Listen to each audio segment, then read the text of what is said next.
Hey everybody, welcome back. My name is Ethan and today we're going to be talking about the FeiyuTech G5 3-axis gimbal stabilizer. And without further ado, let's get right into the details of this little gimbal. So it supports anything from a GoPro Hero 5, 4, 3 Plus, 3, and even some off-brand cameras like the Yi Action camera. So one of the major differences with this gimbal is it has IP67 waterproofing, which is, it's kind of like the forerunner of waterproofing on a gimbal, because I haven't seen any other gimbal that has waterproofing. With the IP67 waterproofing, this means it supports going underwater up to 0.5 millimeters. So for instance, going in a pool, maybe to get some slow motion, smooth shots is an option there.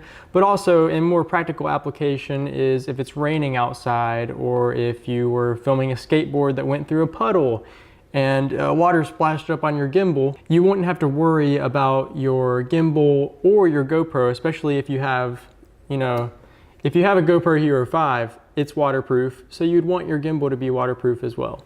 So as I'm showing you some of the footage that I recorded around my house, so the GoPro Hero 5, it comes with built-in image stabilization, which it does do very well considering it's electronic stabilization, but sometimes with walking on uneven ground, or running, or biking, or skiing, all these different things that you might be using an action camera for, you can't rely only on electronic image stabilization, and that's where having a gimbal can come in handy. And then if you add electronic stabilization over the gimbal footage in post, you're about guaranteed to have really nice smooth footage that no one could tell you weren't using a larger gimbal. So one thing that's really nice about this gimbal is the battery life of the battery they've included.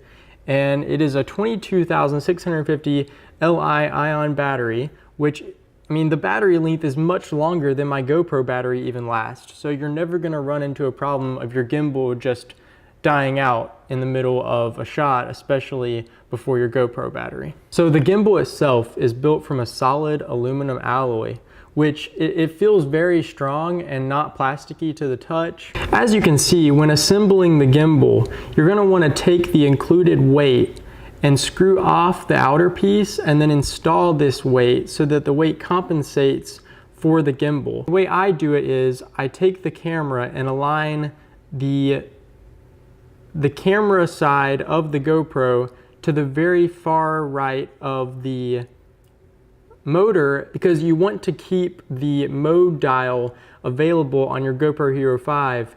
And what this does is allow you to turn on and off the camera, whereas if you flipped it the other way, you could not access those buttons. So then all you're gonna do is slide the screws over to the right as far as you can, because you'll see that they only fit that way with the mounting bracket.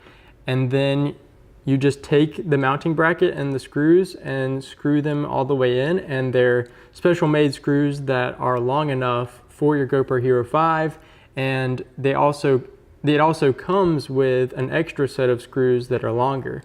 So once you get those two screw heads screwed in, it's as simple as turning on the gimbal. And one of the things that I really like about this gimbal, the G5, is that you don't have to do any type of balancing. It's pre-balanced to support and be able to handle any GoPro size camera. And it starts off in the forward-facing position, but it's as simple as pressing the little selfie button on the back for the camera to turn around and be in selfie mode. Let go and it goes right back with no problems, in a very simple process. And there's also other panning modes that will follow your motion, and you also have the joystick to control the roll and the pan yourself if you want to do it manually.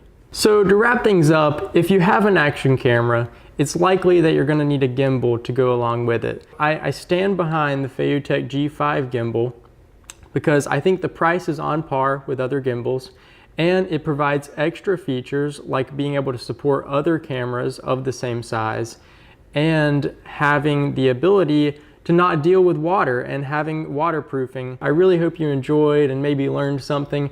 If you want to see more detailed specs and details about this gimbal in particular, The links to the exact product are in the description, and you can check out the current pricing because they do fluctuate off and on. Anyways, thanks so much for watching, guys, and I will see you in the next video.